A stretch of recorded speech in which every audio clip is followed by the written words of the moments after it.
So just wrapped our next story in this West Covina series. But let's get into our incidents. We are continuing on with our incidents, and these are our little mini stories. And I like how someone said afterthought.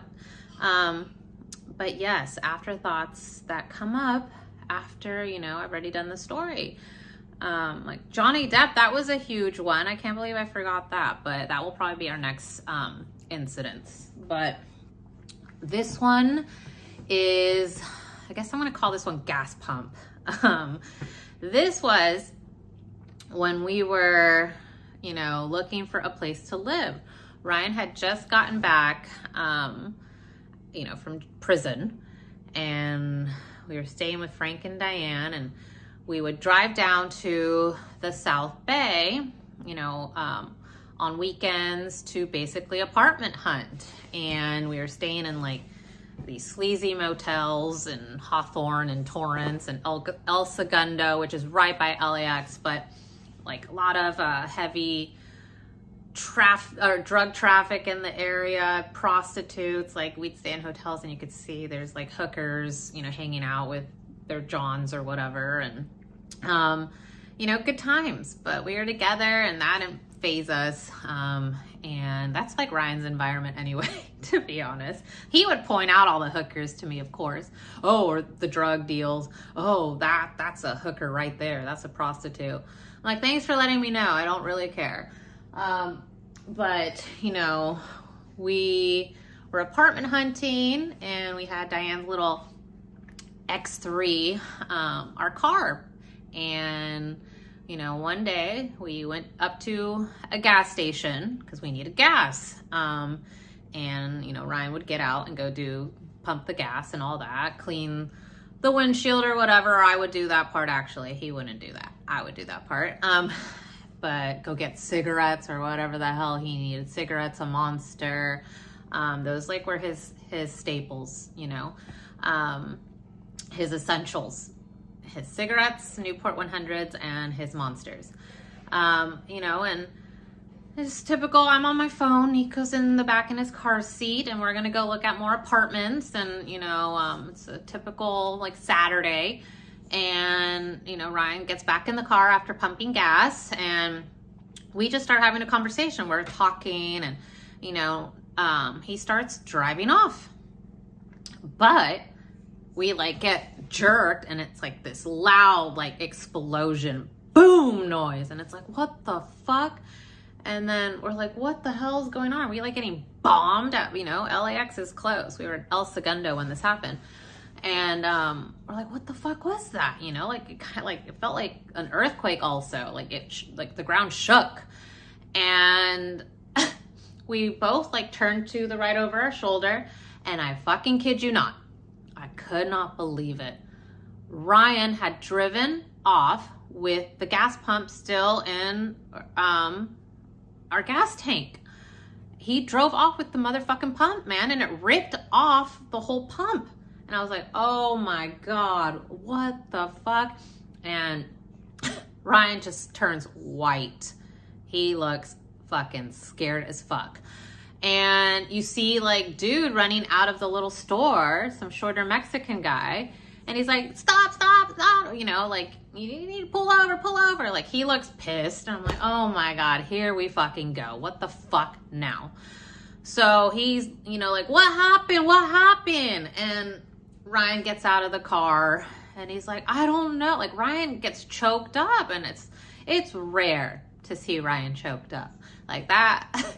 He was rarely at a loss for words, but he kind of was. He was at a loss for words. He like could not believe that just had happened. And he like, just like, I don't know, you know, and he looks like he's about to cry. And I'm like, oh, fuck. And the guy's like, no, you have to pay. And I'm like, oh my God, I'm getting mad.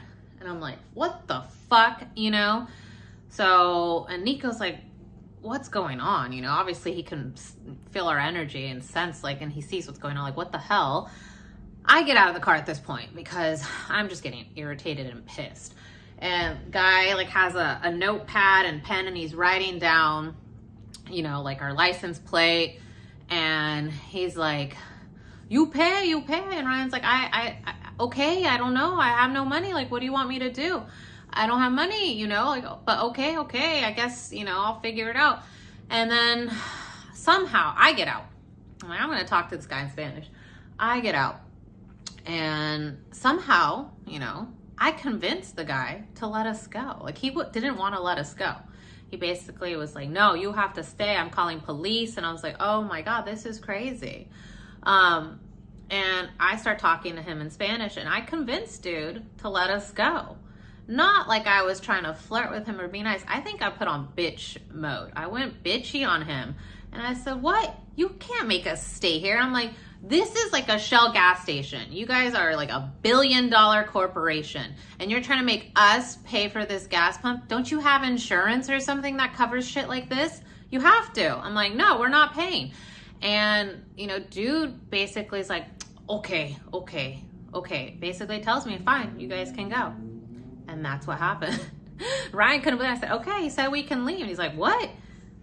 I said, yeah, man, we can go. So Ryan couldn't believe it. He's like, damn, I need to learn Spanish, man.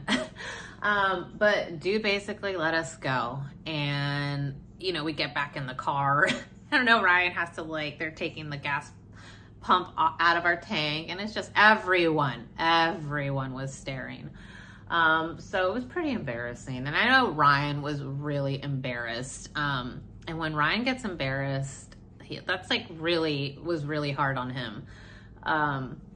But, you know, we get back in the car and, you know, we leave, we drive off, and I'm like, what the hell happened, man? Like, we're lucky that guy, like, we got away with it basically, because yes, nothing ever came of that.